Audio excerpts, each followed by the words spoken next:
ఓం నమః శివాయ. భారతదేశంలో ఎన్నో శైవ క్షేత్రాలున్నాయి.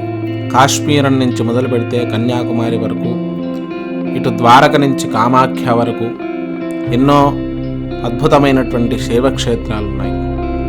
అలాంటి శైవ క్షేత్రాలలో ఉభయ తెలుగు రాష్ట్రాలలో అత్యున్నతమైనటువంటి స్థితి కలిగిన, సాక్షాత్తు ధర్మరాజే ప్రతిష్ఠించాడు అని చెప్పేటువంటి వేములవాడ శ్రీ రాజరాజేశ్వర స్వామి దేవాలయం ఈరోజు మనం ఈ వీడియోలో చూద్దాం. అద్భుతమైనటువంటి వేములవాడ రాజరాజేశ్వర స్వామి, అలాగే భీమేశ్వర స్వామి దేవాలయం, అక్కడి వేములవాడ స్థల పురాణం, ఇంకా ఆ క్షేత్రం యొక్క మహత్యాన్ని ఈ వీడియోలో మనం సంపూర్ణంగా చూద్దాం.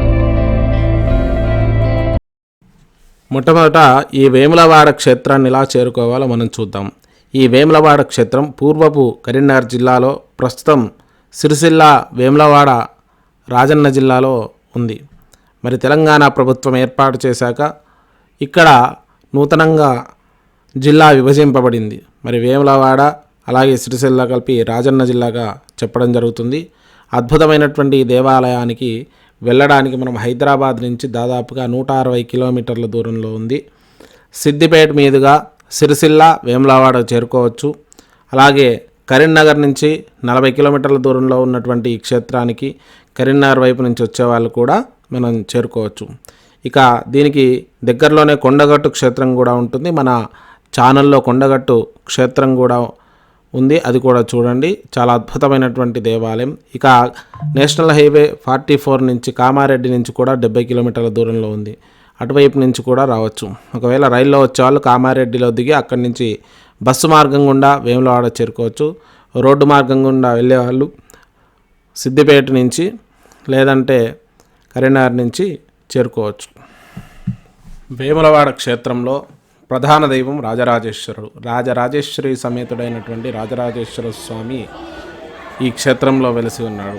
పక్కనే ధర్మగుండం కూడా ఉంటుంది. మరి ఈ స్థల పురాణం గురించి మనం చూసుకున్నట్టయితే పూర్వము ధర్మరాజు మునిమనవడైనటువంటి పరీక్షిత్తు మహారాజు మనవడైనటువంటి నరేంద్రుడు అనే మహారాజు బ్రహ్మహత్యాపాపం కలగడం వల్ల ఆ బ్రహ్మహత్యాపాపం తొలగడానికి ఈ క్షేత్రానికి చేరుకున్నట్టుగా, అలాగే ఇక్కడ ధర్మగుండంలో స్నానం చేసి అందులో దొరికిన శివలింగాన్ని ఇక్కడ ప్రతిష్ఠించినట్టుగా స్థల పురాణం చెబుతుంది. ఆ నరేంద్రుడు ఆ ప్రతిష్ఠ చేయడం వల్ల బ్రహ్మహత్యాపాపం నుంచి విముక్తి పొందాడు. మరి ఆ యొక్క క్షేత్రంలో ఉన్న వేములవాడ గర్భాలయంలో ఉన్నటువంటి శివలింగమే ఆ నరేంద్రుడు ప్రతిష్ఠించిన శివలింగమని స్థల పురాణం చెప్తుంది. ఇది భవిష్యోత్తర పురాణంలో చెప్పినటువంటి కథ. మరి ఇంకా చాలా అద్భుతమైన విషయాలు ఈ క్షేత్రం గురించి ఉన్నాయి, వాటిని కూడా తెలుసుకుందాం. ప్రస్తుతం ఉన్న వేములవాడ దేవాలయాన్ని ఈ పశ్చిమ చాళుక్యులు 750 ఆ ప్రాంతంలో ఇక్కడికి వలస వచ్చి ఇక్కడ వేములవాడను రాజధానిగా చేసుకొని బుద్ధేశ్వరాలయం అంటే ప్రస్తుతం ఉన్న భీమేశ్వరాలయం భద్రదేవుడు, అలాగే ఈ వేములవాడ దేవాలయాన్ని కూడా పునర్నిర్మించి అద్భుతమైనటువంటి చాళుక్యుల యొక్క సాంప్రదాయ రీతిలో ఈ దేవాలయాన్ని నిర్మించారు. మరి ఈ మహత్తర క్షేత్రంలో ఎంతోమందికి ఆ రాజరాజేశ్వర స్వామి కొంగు బంగారంగా ఉన్నాడు. అతి పురాతనమైన ఈ శైవ క్షేత్రం తెలంగాణ ప్రాంతంలో అత్యద్భుతంగా విరాజిల్లుతుంది. ఎంతోమంది తెలంగాణలోని ప్రజలకు ఇంటి ఇలవేల్పుగా ఉండి ఆ రాజరాజేశ్వర స్వామి వారి కుటుంబాలను రక్షిస్తున్నాడు అని చెప్పేసి ప్రతీతి. కాబట్టి చాలామంది ఈ క్షేత్రాన్ని ప్రతి సోమవారం విపరీతంగా రద్దీగా ఉండడంతో పాటు లక్షలాది మంది దర్శిస్తూ ఉంటారు. ఇక కార్తీక మాసంలోనైతే విశేషంగా రోజుకు 50,000 నుంచి 1,00,000 మంది వరకు వచ్చే అవకాశం ఇక్కడ ప్రతి కార్తీక మాసంలో ప్రతిరోజు ఉంటుంది. మరి ఇలాంటి అద్భుత శైవ క్షేత్రం గురించి ఇంకా కొన్ని విషయాలు మనం తెలుసుకుందాం.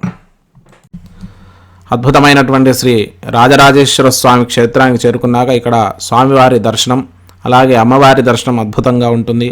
దాంతోపాటు లోపట ఆ పాండవులు ప్రతిష్ఠించినటువంటి శివలింగాలు, ఇంకా పంచభూతలింగాలు, ఇంకా ఎన్నో అద్భుతమైనటువంటి క్షేత్ర సముదాయంలో విశేషంగా దర్శనమిస్తాయి. అలాగే సీతారామచంద్ర స్వామి దేవాలయం కూడా దర్శనమిస్తుంది. ఇవన్నీ మనకు దేవాలయం లోపల మనకు కెమెరాలు కానీ ఫోన్లు కానీ అలవ్ లేవు కాబట్టి బయట నుంచి చూపించడం జరుగుతుంది. ఇక అక్కడి నుంచి మనం కొంత దూరం వెళ్ళాక భీమేశ్వర స్వామి దేవాలయ దర్శనం చేసుకోవచ్చు.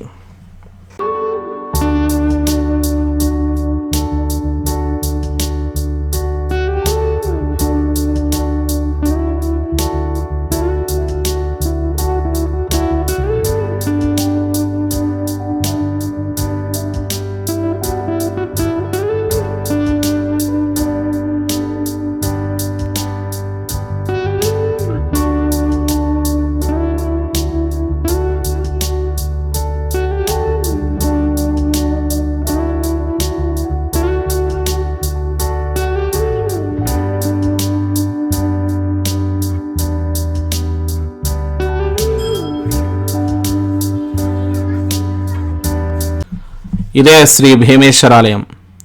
శాసనాల ద్వారా ఇది 7వ శతాబ్దానికి చెందినట్టుగా మనకు చెప్తారు. అయితే మా పెద్దవాళ్ళు చెప్పేది ఏంటి అంటే ఇది ధర్మరాజు భీముడు ఇద్దరు కూడా అక్కడ రాజరాజేశ్వరుణ్ణి ధర్మరాజు ప్రతిష్ఠించినట్టుగా, అలాగే భీమేశ్వరుణ్ణి భీముడు ప్రతిష్ఠించినట్టుగా, అందుకే భీమేశ్వరాలయం అయింది అని మా పెద్దవాళ్ళు చెప్తూ ఉంటారు. కానీ శాసనాల ద్వారా మాత్రం ఇది 17వ శతాబ్దంలో కట్టిన దేవాలయంగా పునర్నిర్మించినట్టుగా మనకు చెప్తున్నారు. దాంతోపాటు ఇక్కడ ఇంకో విశిష్టత ఏంటి అంటే ఈ 2 దేవాలయాలు కూడా ఒకే కాలంలో నిర్మించినట్టుగా మనకు స్థల పురాణం చెబుతుంది.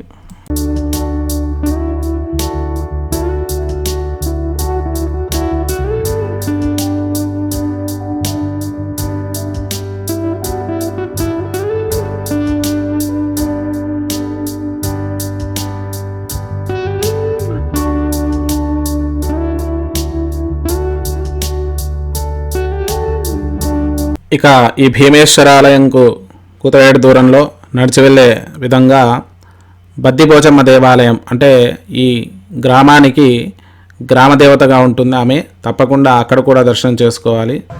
అలాగే నగరేశ్వర స్వామి దేవాలయం కూడా దాని ఎదురుగానే ఉంటుంది. ఇవి 2 కూడా తప్పకుండా దర్శించండి, ఆ స్వామివారి అనుగ్రహాన్ని పొందండి.